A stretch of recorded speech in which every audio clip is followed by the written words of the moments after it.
Hello, everybody. My name is Angie. I'm from the film Medicating Normal. I'm also on the outreach team. And every week or two, we do interviews with people that we've met along the way.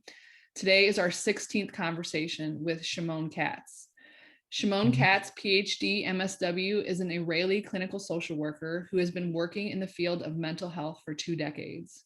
He was part of the team that established the first Soteria house in Israel.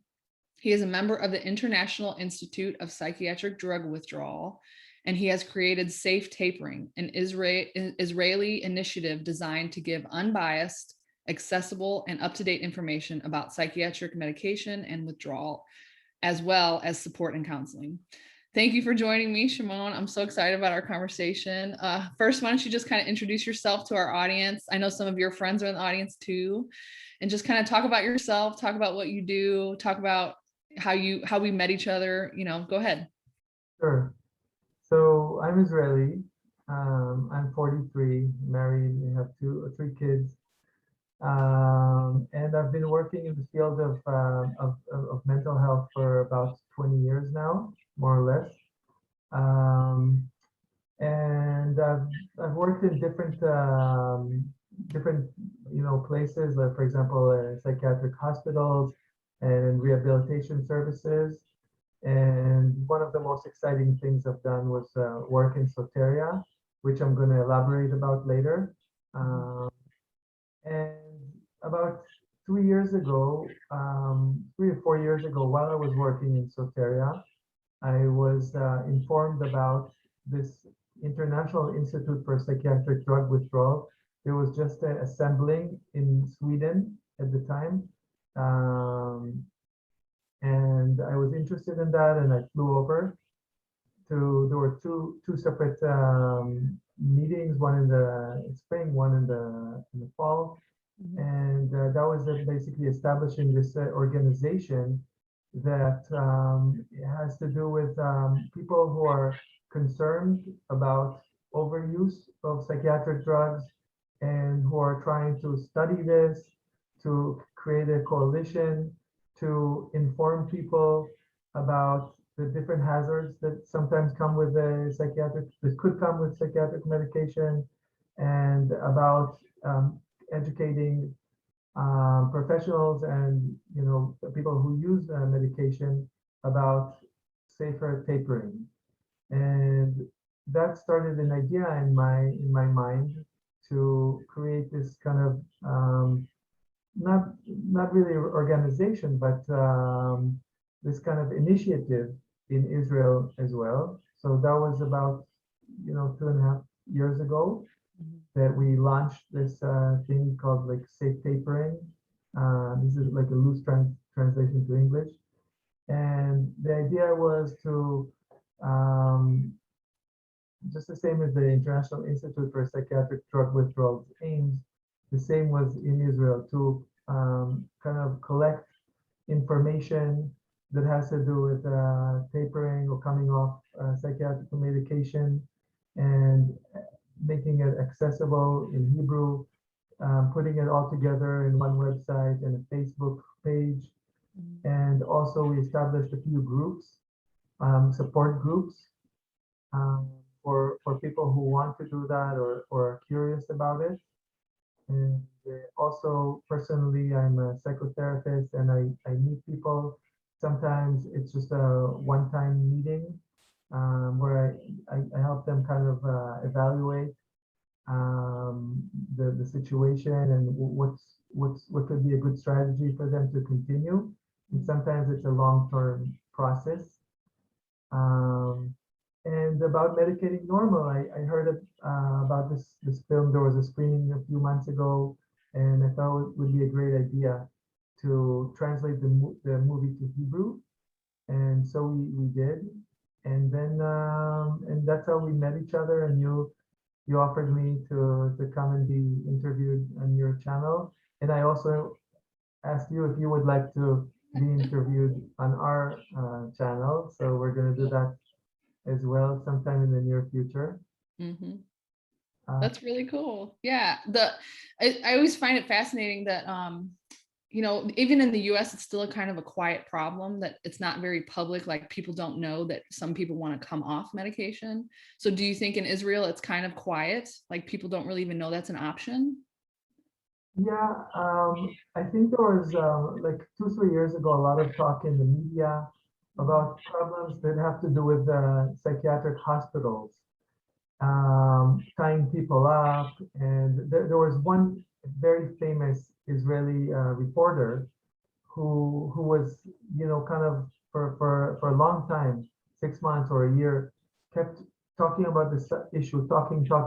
So that I think influenced the public's view about things, and that doesn't specifically have to do with medication, but I feel like that kind of set the tone, set the ground for that.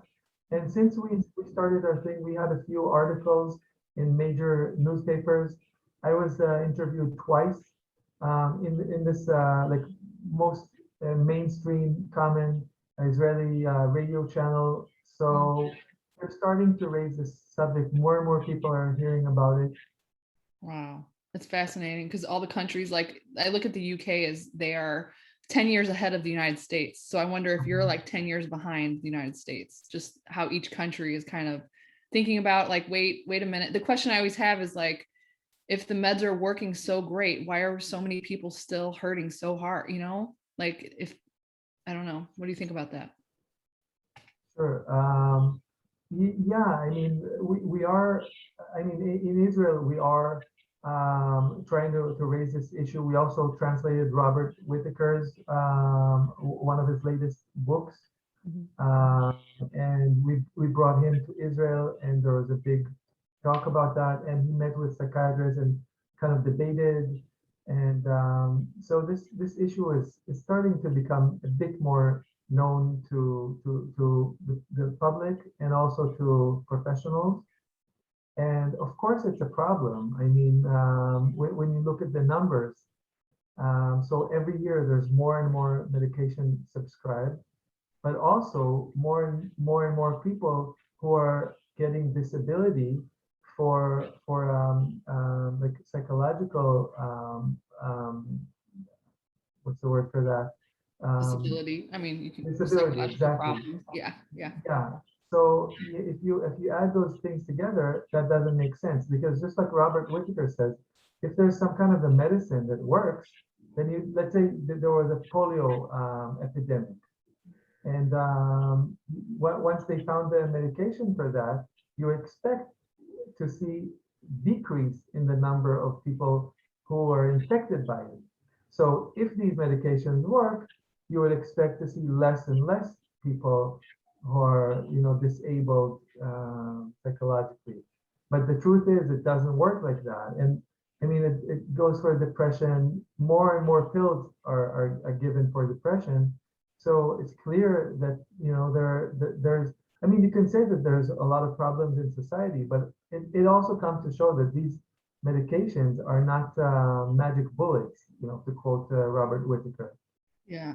So that's a question I always like to ask of our guests. Like, maybe if a person doesn't want to take medications or they decide to come off and they still have life issues, I mean, I'm one of them. How do we work with our suffering? What are good approaches for that? Yeah. So I think that the first key issue is to be active. And this is active about it, to care about it, to invest time and energy, and bring your own motivation to that, because we are used to, in our society, to something's not working right for us mentally, psychologically, emotionally, and so we go to a doctor to fix it, and we expect, it's like you have a problem with your vehicle, you go to the mechanic, he fixes it up, and you keep driving. So unfortunately, it doesn't work like that in many cases. You have to be your own mechanic. You have to work on this. And once people make this kind of shift, then that allows that puts them on the right track for working for starting to heal themselves. Because the healing process is something that you have to own. You have to do it. It's not something that happens to you. Right. And then once you start the healing process, it's very individualistic. You know, whatever works for somebody, for one person, won't necessarily work for another person. And but I think a few points that are common for people is, you know, working on traumas, working on you know, self-awareness, getting to know yourself, trying to understand your own mechanism, how you work, you know, what triggers you, what helps you calm down, how can you increase your ability to to be able to go through different difficult situations, Yeah. you know, become more able to sustain it, the hardships, and go through it, and also develop your wellness tools, which are, you know, different for everybody, and acquire new techniques that help, you know, you, like, for example, it could be breathing techniques or meditation or some kind of a physical, you know, work. And also, I think sleep is a key thing. Trying to do your best to get, you know, to get that fixed. These are, by the way, things that don't cost money. You know, Good sometimes you point. think, Yeah. yeah, sometimes you think, you know, only rich people could afford to get, you know, private treatment and start the healing process. But I think there's a lot to be done for people who, you know, these things don't cost money. You know, trying to go to bed at a regular hour and not drink coffee, that, you know, everybody can do that, and that could help, you know, your mental situation. I'm not saying that's going to fix everything, but that's going to help. Doing activity, physical activity, that doesn't cost money. You know, and eating well, nutrition, finding out maybe your, you know, maybe your body or your physical and mental body reacts not so great to certain types of food, so you want to change that, or you know, make sure you have a healthy diet. And some people check hormonal things that could sometimes help, and yeah, and having a support system is very important. Sometimes helping other people is also a way to build up your own, you know, working with, um, sorry, It's okay. Take your time. Don't be hurrying. Yes, we have the. I can't imagine like thinking in Israel and trying to translate it to English before you say it. That's hard.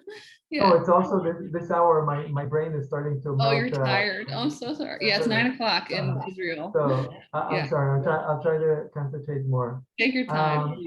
So, anyways, just one second. I'm just going to close the door here. Okay. Just Take your one time. second. Take your time.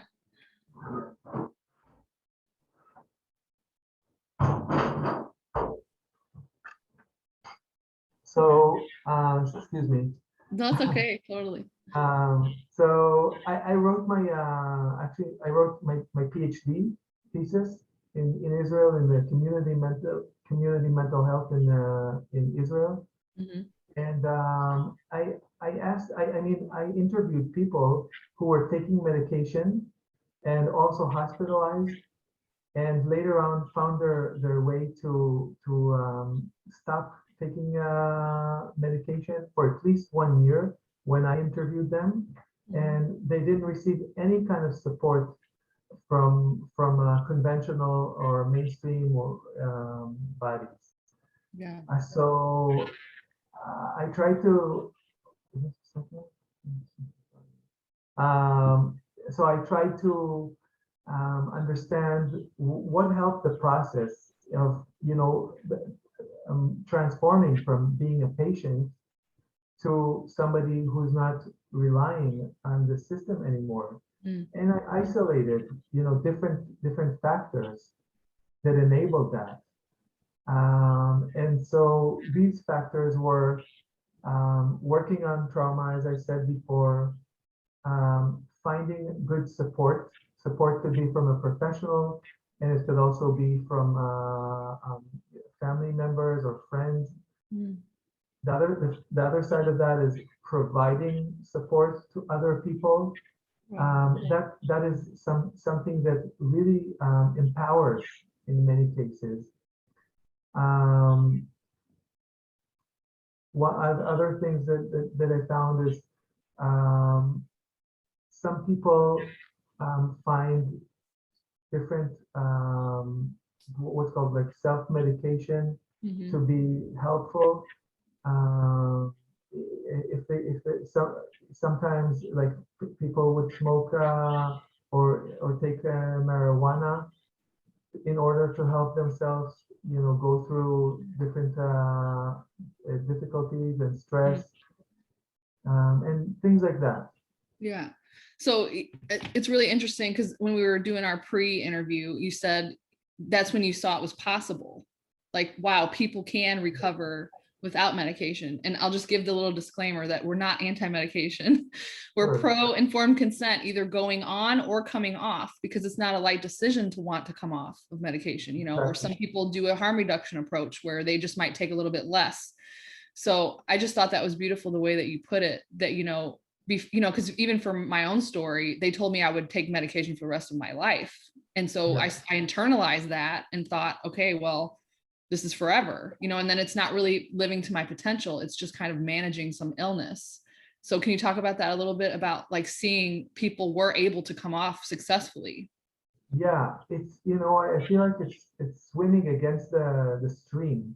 Yeah. Basically, because what happens is you're told by doctors, and we're in our society, we consider doctors to be like semi-gods.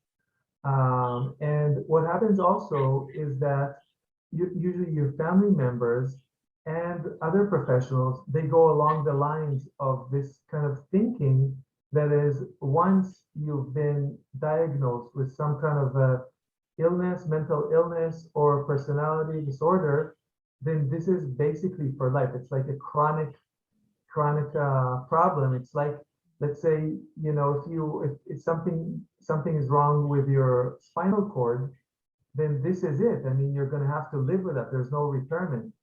But contrary to that, people find sometimes that it's not, the analogy is wrong of the spinal cord. It's something that could be repaired.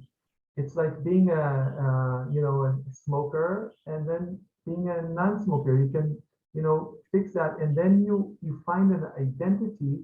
It's not like your identity is a smoker who's only, like the opposite of relapse. Recovery, withdrawal. Well,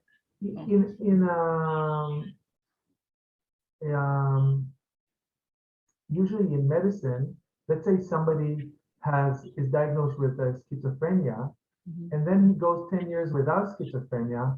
The way that the regular medicine would think about that is that he's still sick with schizophrenia. He's just not showing remission. Oh, that's the word I was looking for. Yeah. So he's in remission. But, you could say, wait a minute, this is all right. He used to be, let's say, a smoker or somebody who had something, but now he might be cured. And this is one of the things that came up in my dissertation, is that the recovery model, this is like the holy grail. To recovery means basically to live your life alongside the illness. The illness is the axiom that, this is the truth that you have to believe in, that you have, and you can manage it. Whereas being cured, as opposed to recovery, is that you're no longer ill. You got yourself cured. And this is something that is not even usually an option according to mainstream psychiatry. True. And people who, as we were speaking about that yesterday, um, you don't, what you're told to do is believe that you have an illness. And as long as you don't believe you have an illness, this is called like sealing over or low insight, or part of your disease is that you don't understand that you have a disease. This is a very arrogant kind of way of thinking. And I believe that in many cases, not believing the medical model is not a sign of lack of insight, but the contrary. It's a sign of a healthy thing that you're saying, I don't want to live my life like, somebody who's disabled, basically, and Oh, has to take medicine for the just rest of stay their right life. there. Just stay right there. That is such a, oh, it's such a rich topic because even myself, like I've dealt with my own, we'd call it like internalized ableism, where I'm like, I don't want to be disabled. And so then it makes me think, what do I think about someone who is disabled? But then I think, but no, it's not that really. It's because I know I have disabilities according to the social model of disability, meaning that if the world was different and I don't know how do I explain it, that maybe I can't slide into a 9-to-5 job and do everything that my peers do, but that's not really my problem. That's the society's way that they're not adapting to a person with disabilities, right? So it's a different way of thinking about it, that really it's not, we all have different minds and emotions and ways that we deal with that. And there's nothing diseased about that. Right. Yes. So I've had my own battle with that. Like, but what am I? Do I even identify as being ill? No, I'm not ill, but I love that, God, that say that again, Shimon, about, it's a strive toward healing. It's not Right. Exactly. non-compliance. Yeah, non-compliance is viewed in the medicine as a problem that needs to be fixed. And there's articles about that, about non-compliance of people. And this is the way they're thinking is, how can we increase the compliance of people to understand that they have an illness and to understand that they need to take medication. But the truth is that in many cases, I'm not saying all the time, but in many cases, the right thing to do, the healthy thing to do is, first of all, doubt it and really ask these questions. Because it's very known that psychiatry is not, it's not maths. It's not a scientific thing. It's more like trial and error. It's more like art in a sense, because there's no objective, biomarkers that you can measure. It's like, if you want to know if you have COVID, then you give somebody your blood test, or your some kind of something from your throat or nose, and without knowing you, without knowing anything about you, they can tell you to a certain degree of accuracy whether you have this or not. But there's no way for somebody to diagnose you according to that if they've never met you.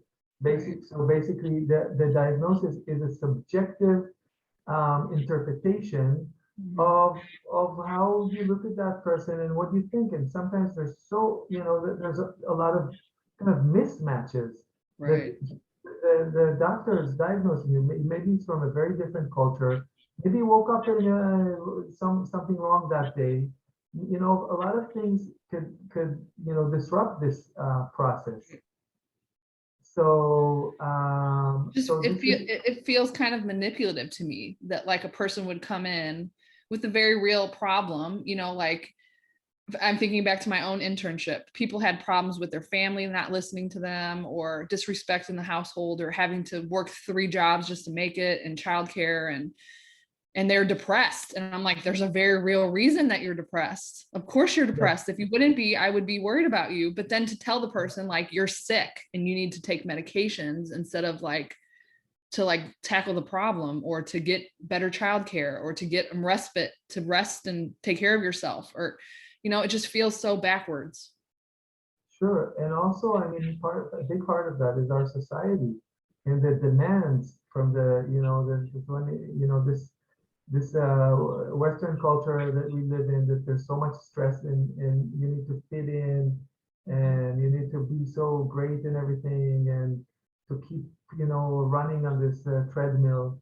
So this causes a lot of stress to people. And a friend of mine who's also a social worker, he said there's this thing called the IP, the identified patient in the family. Yes. So the identified patient in the family, he's the person who is acting out because there's a lot of problems in the family or dysfunction, and this one child, he's gonna be acting out and doing things that he shouldn't, and therefore he's gonna be treated for problems that he has, but it's basically the problems are in the family. So my friend did the analogy and he said mentally ill, so-called mentally ill, are the IP of the society. So there's a lot of problems in society, and people who are diagnosed as mentally ill are the ones who are manifesting the big problems of the collective in their behavior or thinking or breaking down or whatever it is. Yeah. And that's a really good segue. I'll use open dialogue as an example before we talk about Soteria, but in the open dialogue model from Northern Europe, they talk about the person in the family that's experiencing so-called psychosis is the one that's showing there's a problem in the system. So that mode of therapy invites the whole family, the whole support system, everybody in there to talk about where did the system break down, and this person is showing that there's a problem, but it's not really the person, it's the system. So it's a completely different way of looking at it. So yeah, that moves us into our next topic of Soteria. So can you tell our audience what Soteria is, and the alternate view of what is so-called psychosis? Yeah. So, and very briefly, Soteria is a model that started in the 70s in California. And it was an experiment to see what happens if you take people with the young people, first episode of psychosis, and instead of putting them in a regular mental hospital, put them in a house that's in a community and not isolated, without hierarchy and without all these signs of a hospital. People are not walking with coats, and you don't have to call this and that. You're making the meals together and everything. And he wanted basically to show that that this thing is actually much more effective and healing. And there were a few experiments that show that in the long term, and this model works. And so for about 12 years, there were 2 Soteria houses in California, and that inspired different places in the States and in Europe to try to create this own model. And in Israel, a psychiatrist called Pesach Lichtenberg had dreamed about this opening a Soteria house in Israel for 12 years. He wanted to, or 10 years to do that in Israel. And eventually he said, okay, we're going to, because there was a lot of bureaucratical obstacles in the way. And eventually he said, okay, we're just going to do it now. It's either now or never. And he opened it without the formal license. And so, and then after a year afterwards, the government kind of started supporting that, but also partially, not fully. And now there are in Israel about 7 or 8 places like Soteria. Wow, amazing. Yeah. And we're, hoping for this to be a mainstream thing. I mean, there's still going to be a need for hospitals, but this is going to be the first line of help for people who are suffering from some kind of crisis. And so the idea of Soteria, there's a few things. There's minimal hierarchy, which is something that is very, very prevalent in hospitals, Mhm. even amongst the staff, by the way. Right. It's very clear who's the head of the pyramid. Yep. So in Soteria, it's really, we eye level. We see people eye level. Another important thing, there's no coercion. Another Explain that. important, Explain that. Yeah. the way that usually hospitals work is that you're told what to do. You're told to take the medication. You don't have a free choice about that. And if you don't do it, then there's a lot of means or ways of forcing you to do it. Yeah. And in Soteria model, it's a dialogue. It's I think you should take this medication, and I think it's going to help you. And then you can express why you don't want to take it, and then we're in a dialogue and say, okay, you know what, maybe try not taking it, and let's see. But if your situation doesn't improve, maybe you consider taking it, or let's see what we can do about it. Mm. It's much more like that. Yeah. It's not I'm forcing you to do. And another important thing is that it's not narrowed down to the biomedical model, which is to say, people are free to identify or interpret their situation the way that they feel is the most right for them. Wow. And the language, the terminology is not the biomedical language. He's a schizophrenic, he's bipolar, he's this, he is Joshua, she is, whatever. And Joshua has this kind of background and story and difficulty and strength and everything. We don't need to narrow it down. And Joshua thinks that he's going through a spiritual experience. And who are we to impose this biomedical model on him? Mm. So that's, I think, part of the beauty of it, because as hard as you try to force people to think of themselves as sick people, a lot of them don't, and maybe for good reasons. Mm. You can come up with different things, spiritual emergency, and different. Sometimes people say that mental problems are basically a very normal way to react to an abnormal situation. Yeah. So if you as a child were experiencing something that's really not normal, you created these kind of defense mechanisms or types of ways of thinking to help you deal with the abnormal situation you've been in your life. Mm. That's a point of view. I mean, there's different point of views, and they're all basically acceptable. Mm-hmm. I like it made me think about, like, here's an analogy, maybe a crude one, that there's this house is burning around you and you're standing in the middle and you're like, everybody look, the house is burning, please help me, I need water. And then they're telling you, no, you're sick. The house Right. isn't burning, you're just sick. We need to get you some medicine. But you're like, no, the house is burning. Like, can everybody look at the house? And how terribly traumatizing that can be when the person is like calling attention to and maybe it's in a very strange way. It's in a metaphor or in a dreamy, imaginative, weird, strange way. There's still truth in some of the delusion, quote unquote, but then to tell the person like, no, you're sick and you need to go to a hospital, it doesn't, it's just so invalidating, Sure, I agree. This is a much more humble approach, and much, I think, moral approach, and seeing people, really trying to connect with them and to care about them, and understand that you could be in the same situation as them, and you had basically different circumstances. And also another thing that's very famous in Soteria is that the staff are sometimes half of it or more are people who have been through these kind of situations.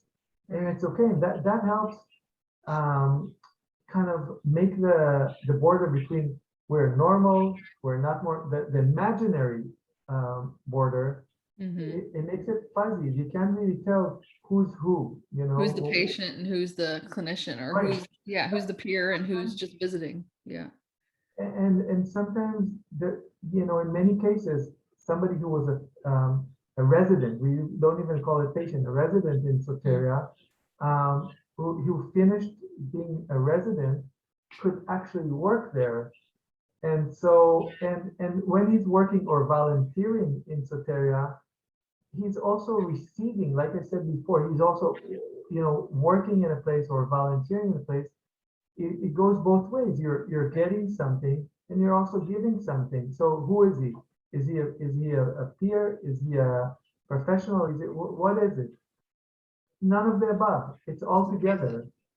Yeah. That's wonderful. So let me think. Where do I want to go next? Oh, well, yesterday we kind of discussed this, that, you know, sometimes those things work and for people, sometimes they need medication and they choose that. Sometimes Soteria doesn't work out. So can you kind of talk about how that's pretty patient centered, that, you know, everybody's different. There's not a one size fits all for everyone. Right. I think serious mental challenges or crises are a big thing. It's not easy. It's not easy to take care of them. Sometimes it's a lifelong process to really heal yourself. So if you go, you know, you've been having, let's say you're 25 and you've been having problems all your life. So going for a month to Soteria, you can't expect it to fix all your problems, you know, but it could give you a direction. And for some people, the timing is right. I mean, I said yesterday that I think of it as a curve, like a regular bell curve. So people who are at this edge, for them, Soteria was a, let's say 5 to 10% was life-changing experience, really. And then 5 to 10% on the other side was, it didn't help them. Maybe it actually felt like it harmed them, to them. And the rest in the middle is it helped them to a certain degree. It was good for them to be there. It doesn't mean that they're not gonna have to come again or be hospitalized in the future or anything. No, you don't really see miracles in such a short time. But in some cases, yes, if everything is aligned and the timing is right, it could work. Yeah. So yeah. So can we talk a little bit more about psychosis itself? And I'm going to be totally transparent here, because I mentioned my own experience in the film, but we didn't really call it psychosis. We didn't call it an extreme state or anything, but I did go through that experience when I was coming off psychiatric drugs, and I've never had an experience anything like that before this. But it gave me an appreciation of like what people go through and how scary that experience was for me. I was scared, and I was even more scared that if I were to tell a medical authority what I was experiencing, then I would be put back on my medication. And anyway, I had a hard time because I had to call the filmmaker and say, should I talk about this or should I not talk about this? Because it's hard to talk about because it's so stigmatizing, but I would rather talk about it, especially having moved through it, just to share, you know, what that was like. But also, I mean, I even had a friend that I told her, I said, you don't understand, you have to take me back to the hospital. Like, this is not good, the things that I'm feeling and thinking. And I was like, take me back to the hospital. And she said, Angie, if you go back, like, they're going to put you on meds. You're never going to leave there. And I really did know when she said that, like, I will probably die. Like, this is not. And the only way I made it through that experience was a lot of peer support and people that have gone through it, and keeping myself as safe as possible. And not that I even recommend I'm not trying to recommend this to anyone. I'm just sharing my own experience of going through that. But it did give me like a really, I mean, I can't even, class A education in like, these are the hard things that people go through, and look, the lack of help for that. and that it almost silences you because you know if you talk about it in an open way, you are in deep trouble. And that is even more terrifying than the experience itself. And that's what we're doing on a mass scale to people diagnosed with serious mental illness. Is our system has almost become, what's the word? Like it's a punishment. Like if you are sharing your experience, you're going to be more traumatized because of you sharing, which will either come in the force of force or coercion or more medication or hospitalization or institutionalization, like all these things.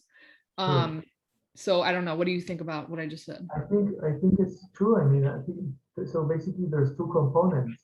One is being in this kind of mental state, which, by the way, is a human experience. People are capable of reaching this kind of state in different ways. It could be induced by different substances, medication, or other kind of mind-altering substances. It could be reached by fasting for a long time, or let's say being isolated. Let's say you're in jail or something, or by yourself on an island or something. You would start maybe hearing voices or things like that. So not sleeping, not sleeping, So this is a human experience that could be triggered in different ways or reached to in different ways. So that's one component. Is the other component is how do you interpret it? How does society deal with it? And that could be sometimes helpful, and in other cases could be very traumatic, even more than the experience itself, like you were mentioning.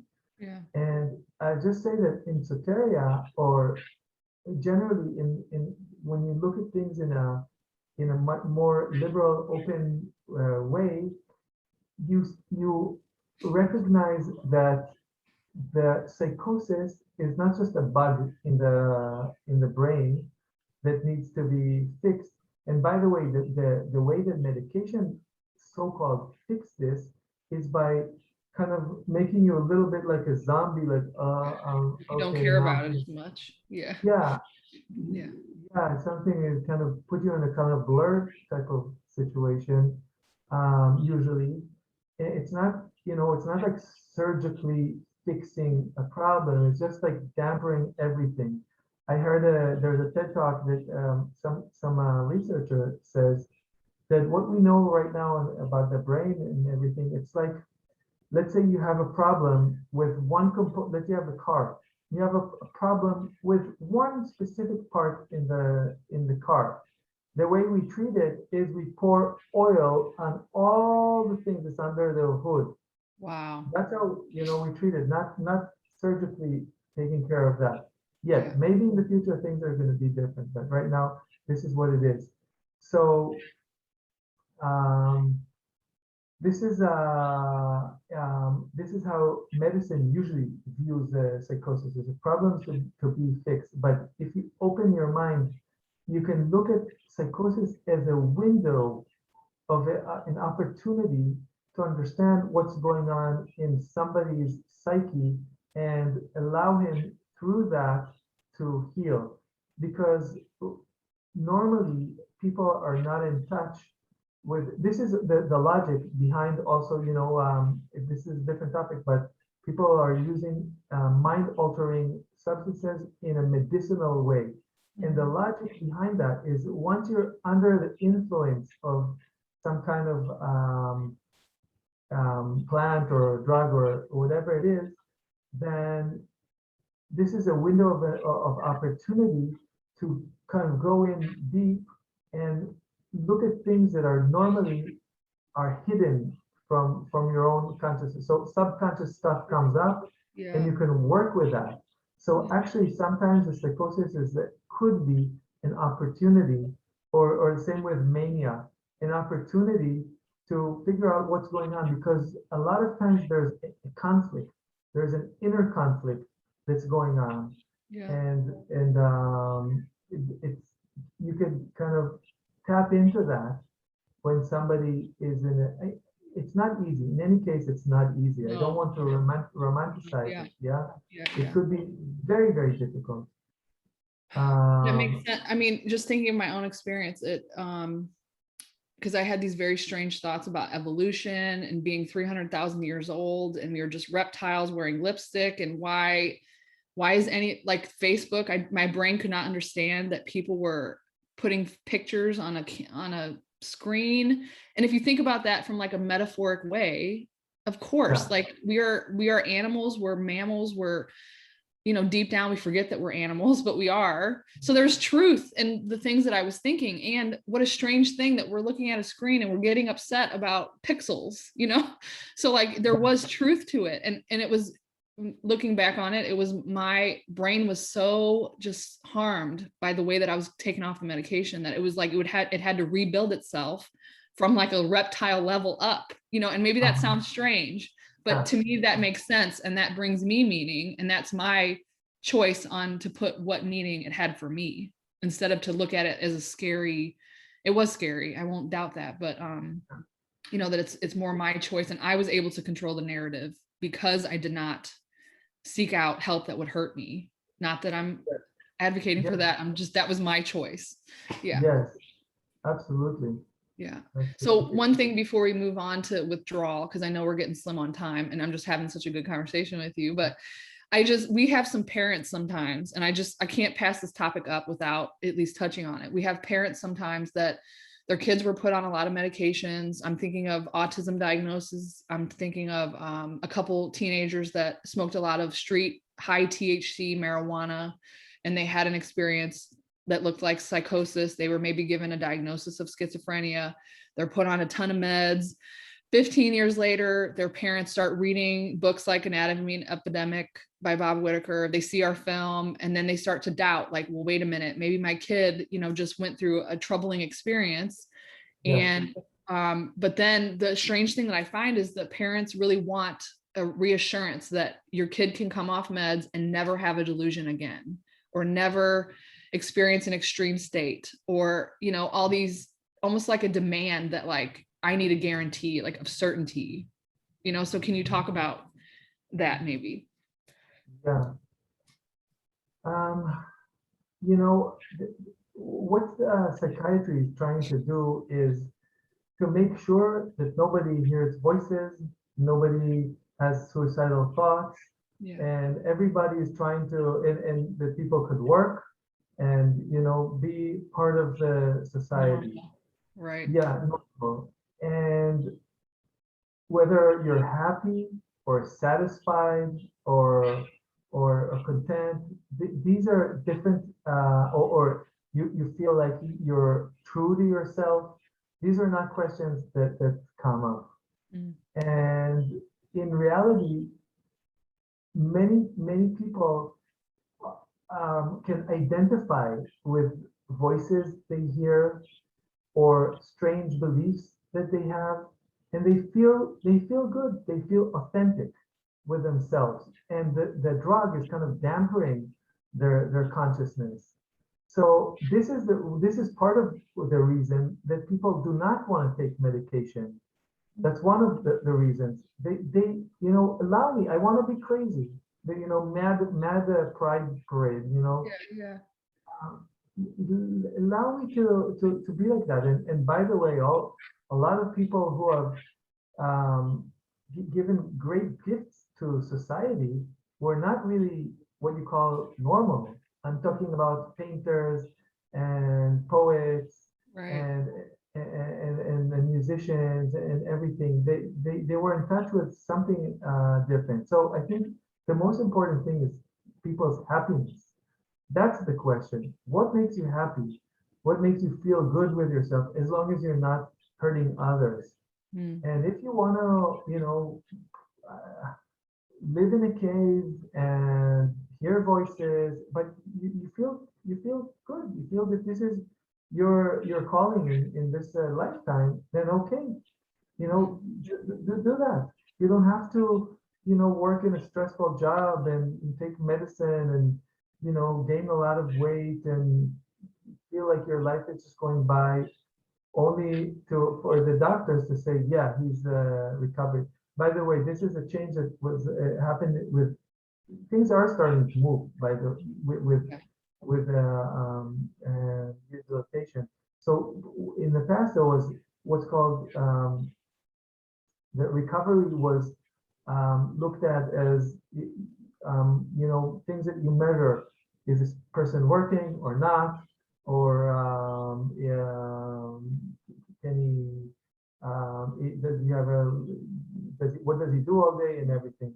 And nowadays, recovery is what's called personal recovery or narrative recovery, which is more, how do I feel? Do I feel like I recovered? And this is an improvement, I think, Mm. because things are very relative. I'll just give one example that in a different culture, I went to India, and we went to this hotel, and the manager of the hotel wanted to show us somebody that he's very connected to, and he gave them that person a room on the roof of the hotel, and we went to visit, and this was a room. Sitting in that room was somebody like almost completely naked, hair like this, beard, and obviously didn't shower in a very long time. And the hotel manager went to him and literally kissed His his feet. his feet, Yeah. and he looked at him as a saint, this person. And he asked, do we want to sit and meditate with him? And we sat and meditated. And it looked to me like this person was not connected at all to what's going on in reality. But he looked at him as if he has reached a kind of evolved state of consciousness. Wow. And if this person was, in a Western society, he would be hospitalized for sure. So who's happier? I don't know. What's better? I don't know. But it's good to leave the question open and to allow people to, identify themselves as whatever they want to be, and So not true. to force things on people as long as you're not, harming others. These are very difficult questions, I have to admit. I mean, there's no simple answer No, because life is very complicated. Um, yeah, it is. But I enjoyed just talking about it and thinking about it in different ways and trying to make sense of it outside of the medical model. And, I think yeah, it brings compassion that, we don't, humility and compassion is we don't sure, understand all of the brain. We don't understand the problems with human beings. We don't even know how to treat it, obviously, but we're all yeah, just on this planet trying the best we can and trying to do it together. yeah. And sometimes psychiatry helps. I mean, you don't want to throw the baby with the water. Yeah. In many cases, it's great. It's a good technology. I mean, they found pills that sometimes really help you calm down or lift you up if you're, sometimes for some people, like we said yesterday, that quoting, what is his name, David Cohen Yeah. Yeah. from the film. So UCLA. Mhm.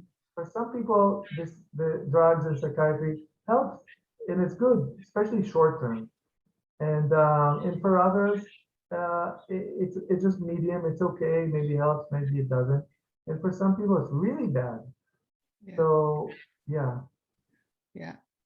So let's finish off. God, I could talk to you sure. all day, but let's finish off on the longest acronym ever, the International Institute of Psychiatric Drug Withdrawal and Responsible Tapering Israel. So I don't know, I guess, can you just share, like, what have you seen in practice with people that are tapering? What have you noticed, like in Israel, that works and what doesn't work? I don't know, just give us your point of view on deprescribing. Okay, I'll do it quick. So we Okay. have time for Yeah. questions. Okay. I think what works best for people is taking it easy, taking it slowly, not rushing. If you want to rush it, usually, it's not going to work, especially for people who've been on medication for years. You've Mm. been on medication for years, take your time. It could take you a year, 2 years, 5 years to go off slowly, keep working, be encouraged to keep trying. And that's the best approach. And and also to take into consideration that this is, you're taking a risk. You know, if you start taking off the medication, things might, get shaky, unstable. A lot of things can happen, but life is full of risks as well. And you drive your car, you from one place to another, you're taking a risk, but you want to do it. And for Yeah. some people, this risk is worth taking. And if you do it in a wise way, slowly, with a lot of support, and hopefully finding a psychiatrist who can support you on this and educate yourself, that gives you the best chances to go through this process in an optimal way. Mm. So we only have, that's really good. We only have 3 questions, and usually that is because people are enjoying the conversation so much that they don't have room to ask a question. So that's actually a good sign. But so I'll ask the first one, how do you get off psychiatric drugs when you're in constant pain? This person had cancer, but they're on, and so now they're going on 10 years where opiates are also part of the polypharmacy issue. I don't know if you can even answer that, but I'll ask it.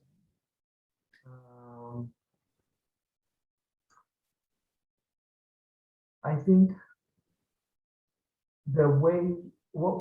one aspect is the way we interpret pain and suffering and discomfort, and I think a lot could be done there. I mean, we can feel pain and be sort of kind of allergic to it. And, no, I can't take it anymore. I can't take. I have to. And we can also say, okay, here's the pain. I can breathe with it. I can deal with it. I studied meditation, and there was one woman in the group with me. We were all therapists, and she was going through menopause. She was probably in her 50s, and she shared with us that for the first time in her life, while she was meditating and experiencing like a heat wave, she felt that not only that she she wasn't suffering from it, there was even a little part of it that was a little bit enjoyable in a sense, in some sense, or not as bad as she usually experienced that. And this is due to the fact that she was meditating and wasn't reacting automatically to, oh, there's a heat wave, I'm suffering, so she could kind of, okay, here's a heat wave. Let me kind of really analyze what's going on with me in a physical level. How does this feel? What exactly is going on? Stay there, breathe, and maybe I'll discover new qualities of that. So there's a lot that could be done. This is of course not dismissing the pain, which is a horrible experience, horrible, difficult, very, very difficult. But I'm saying there is something that could be done on that level, kind of really trying to see as much as you can to pull the line, the cord. You can stretch it a little further, and see what's going on and see how you react to that. Because the pain is one thing, and the reaction is another different thing. Right. Not usually related to that. So, and it goes for physical and emotional pain. Yeah. And I think you, Angie, I mean, you went through a lot of pain, and you were able to sustain it. And you have no idea. Yeah, I think I don't know, I've done a lot of reading and research about pain too, and like the psychosocial aspects of pain, and it's blowing my mind, the stuff that I've been reading about. Like even in the instance of back pain, there's a man named Sarno, Dr. Sarno, and he was saying that like the pain is the body's way of telling you like something is off balance, and it's calling you, and yes, it's a symptom, and yes, it's painful, but it's there for a reason. It's not something to be numbed, Yeah. And then the other aspect is I know nobody ever likes to hear this, and trust me, I didn't like to hear this because I was also prescribed opiates a long time ago for my own pain, but that constant use of opiate like drugs can create more pain pathways, which require more drug, which doesn't really fix the pain. So it's Yeah. like, we have to, I don't know, just the same way we're talking about mental health is like, we have to rethink what is pain. You know, Yeah. it need another movie about just the pain. Yeah. So Yeah. that's a really rich subject. There's also pain and suffering, and these are two different things. True. Yeah. Suffering is the interpretation of pain. Of the pain. Yeah. The next question is, can cannabis help withdrawal? Yeah, cannabis is very tricky. I think in some cases, clearly it can, and I don't. Well, it depends where you are, but in a lot of states, or maybe it's all of the states in the country, medicinal marijuana. Yeah. Well, in many states, medicinal marijuana is something that you can try to experience and see if it helps. Um, um, and you can find different brands, and some marijuana is without the hallucinogenic component, without the THC, and there's a lot of evidence that it helps. Not always, and the THC part of the marijuana could be tricky, a double edged, because in some cases this could trigger anxiety and even in severe cases, psychosis. So the best thing to do, I think, is to talk to a doctor about it and research, and then see how it helps you, because everybody has a different brain and reacts differently to these things. And the only way to find out basically is to start experiencing that. Go slowly, go with a small dose. Does it help? Does it not help? And then work with that. Two more. One is first one is, how do you get off sleep medication if you have decades of insomnia? There's a hard questions, huh? With not a lot of context, but so with sleep, there's a first of all, there's a whole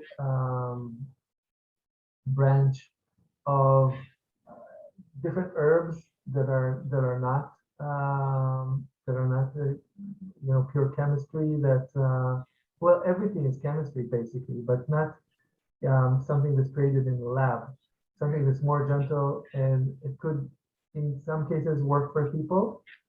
So that's one thing. Another thing that could help is also what's called sleep hygiene, which is trying to go to sleep at the same time, trying to avoid screens, try to not drink caffeine and those things. Another important thing with sleep is that when you're stressed, this is gonna create problems with your sleep. So if you are able to bring yourself to a state where there's less stress, you're going to be able to sleep better. And another thing which is very important is, like we were talking about pain, how do you react to the pain? It's a big question. How do you react to not sleeping? Right. This is an important thing, because if you are in bed and you're not sleeping and you're starting to say, oh my God, I can't sleep. What's going to happen? Tomorrow I'm going to have such a bad day. I'm going to be so tired. I'm on this and that. That was me last night, Shimon. How did you know? You read my mind. That was me yesterday. Yeah. So what happens is this creates the opposite effect. It denies you from being able to sleep, because you're adding another component of worry and stress. What's going to be? So this is preventing you from sleeping. But the other way is saying, okay, I'm awake. I went to bed at 11. Now it's 1 o'clock. I'm up. So you're saying, okay, I'm up. This is the reality right now. I'm not going to stress, because it's going to only make things worse. I'm just going to try to just calm, just relax. This is an experience that I'm going through, mind body experience.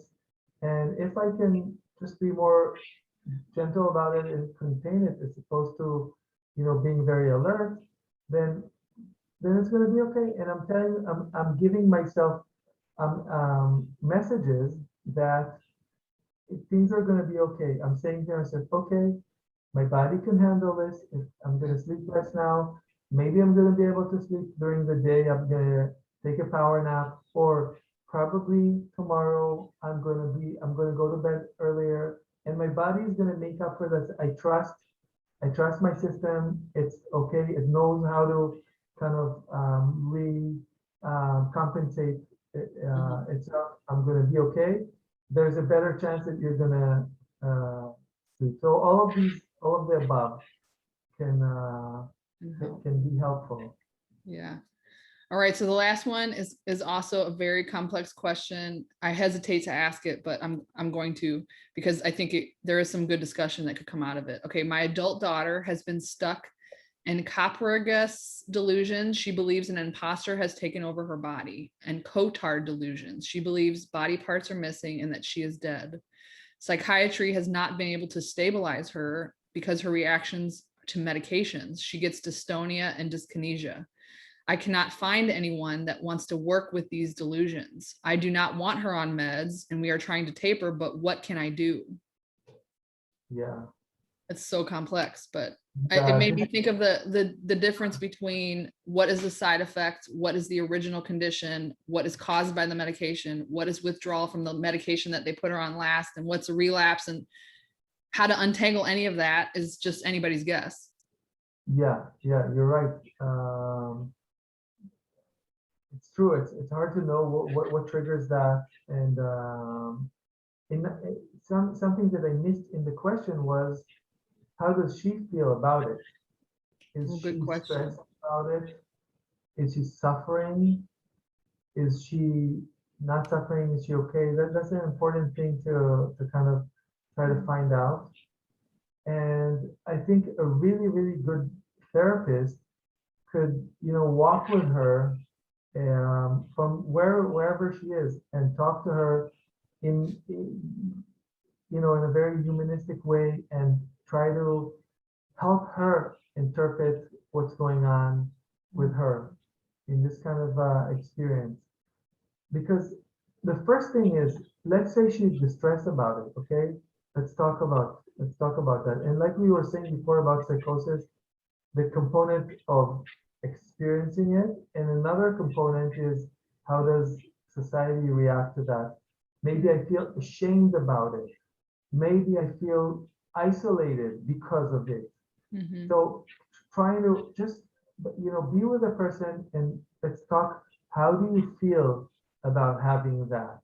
Mm-hmm. That can take not even fix that, but help the person if they're feeling stressed about having this condition, or if they feel isolated, if they feel like they're not worth anything, or they're a bad human being, or something is really, let's talk about that. Let's try to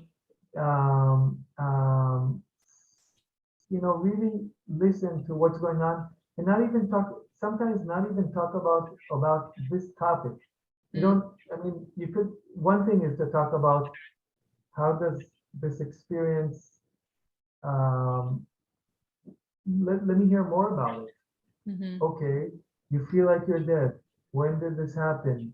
How does it feel like to be dead? How does it feel like to miss an arm? Tell me more about it. I want to hear about it. This thing, without even fixing the problem, this shows interest. This connects between people. So true. Because we don't want to feel isolated. So okay, maybe this thing is gonna resolve itself, maybe it won't, but I can be with you while you're experiencing that. And that means a lot. Mm-hmm. It's like I was working or volunteering in a phone emergency, spiritual or not spiritual, emotional emergency hotline. Mm-hmm. And people would call, and you don't have to necessarily fix people's problems and give them advice. You should do this. Just listen to them. Listen. That's very helpful and therapeutic, just to listen to somebody. in a very open and empathic way. So just to, have somebody talk to her daughter in a very empathic way, that could be a part of the healing. And maybe, maybe this kind of ideas and thoughts are gonna go away, and maybe they're not gonna go away, but you could, that you could be with a person while he's there and help all the other like problems that come with this kind of situation resolve. Yeah. That's really good. All right. Well, I've had a great hour with you, Shimon, and I just so appreciate your heart and your work and your different opinions that we normally don't hear within our society. It's just so valuable. And again, I just hope this brought some compassion and maybe new understanding to our audience to think about things a little differently. Thank you all so much for joining our live discussion. If you haven't seen Medicating Normal yet, please check our website at medicatingnormal.com/watch. We have a lot of upcoming community screenings coming up on our events tab. We currently release YouTube videos every Wednesday and Friday. We just released one today, so go check that out. And coming up in the next few weeks, I just looked at the list. We have some pretty cool people. We have Michael Baum, who is a lawyer. We have Tracy Higgins, who is a person who is recovered from schizophrenia without the use of medication. And we have Jacob Stenganga, who is into medical nihilism. And Bob Whitaker is coming up very soon also. So please hang in there, check back often. Can you say some closing thoughts, Shimon? Just like where can people learn about Reponsible, Tapering, Israel, Soteria, like whatever you want to plug, please do so. So if there's Israelis listening to this, or when there's going to be Israelis listening to this, maybe on YouTube, so you should go to our website, which is called Hafchata Achra'it.